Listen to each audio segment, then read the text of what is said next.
मध्य प्रदेश में आगामी विधानसभा चुनाव को लेकर मुख्यमंत्री शिवराज सिंह ने तैयारियां शुरू कर दी है। इसी कड़ी में आज मुख्यमंत्री सीहोर जिले के बकतरा पहुंचे, जहां वे स्थानीय लोगों को और स्थानीय कार्यक्रम में शामिल हुए और संबोधित किया। इस दौरान उन्होंने राम जानकी मंदिर में पूजा अर्चना भी की, साथ ही जनसभा को संबोधित करते हुए प्रत्याशी के लिए वोट की अपील की। इस दौरान उन्होंने कहा कि कई यादें यहाँ से जुड़ी हैं। यह मेरी जन्मभूमि है, यह पुण्य भूमि है, यह कर्म भूमि है और यह मातृभूमि है। मुख्यमंत्री शिवराज सिंह चौहान ने जनसभा को संबोधित करते हुए कहा कि बकतरा की धरती पर मुझे गर्व है।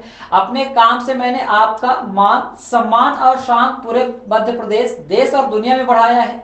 आज आपका क्षेत्र पूरे हिंदुस्तान में जाना जाता है। साहेबगंज की ग्राम जैत के इसी धरती पर पैदा हुआ और इसी धरती माँ के आशीर्वाद कारण आज इतने ऊपर पहुंचकर काम कर रहा हूँ। बचपन से ही अपने प्रेम, स्नेह और आशीर्वाद दिया है। बचपन में जब से होश संभाला है, शायद मैं खेला कूदा भी नहीं था। इमरजेंसी में जेल चला गया और उसके बाद लगातार आपके साथ मिलकर संघर्ष करता रहा और आप सभी ने मिलकर मुझे स्नेह, प्रेम और आशीर्वाद दिया। मुख्यमंत्री शिवराज सिंह चौहान ने अपने उद्बोधन के दौरान आगे कहा कि आप सभी मेरा परिवार हो, यही मेरा घर है। आज मैं भाषण देने नहीं आया हूँ, मैं तो यह कहने आया हूँ कि अब मैं सीधे चुनाव के बाद ही आऊंगा।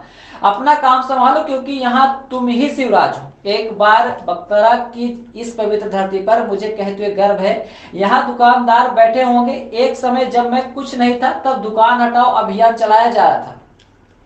तब हमने सबको कहा था कि चलो बुधनी घेरेंगे। हम बुधनी पहुंच ही नहीं पाए थे, उससे पहले ही एसडीओ आ गए थे। तब से लड़ते चले आए हैं। सीएम ने इस दौरान जनता का आशीर्वाद मांगा। उन्होंने कहा कि मेरी बहनों और भाइयों, आज मैं आपसे कहना चाहता हूं कि यदि मैंने सच्चे मन से आपकी सेवा की है तो मुझे आपका एक तरफा आशीर्वाद चाहिए। अगर मैंने आपका मान सम्मान बढ़ाया है तो मुझे आपका आशीर्वाद चाहिए। अगर मैंने बेटियों की पूजा शुरू करके उनके भविष्य को बेहतर बनाया है तो मुझे आपका आशीर्वाद चाहिए। अगर खेतों में पानी पहुंचाया है और सड़कें बनाई है तो मुझे आपका आशीर्वाद चाहिए। अगर मैंने आपके दुख दर्द में काम किया है तो मुझे आपका आशीर्वाद चाहिए।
हमारे भैया शिवराज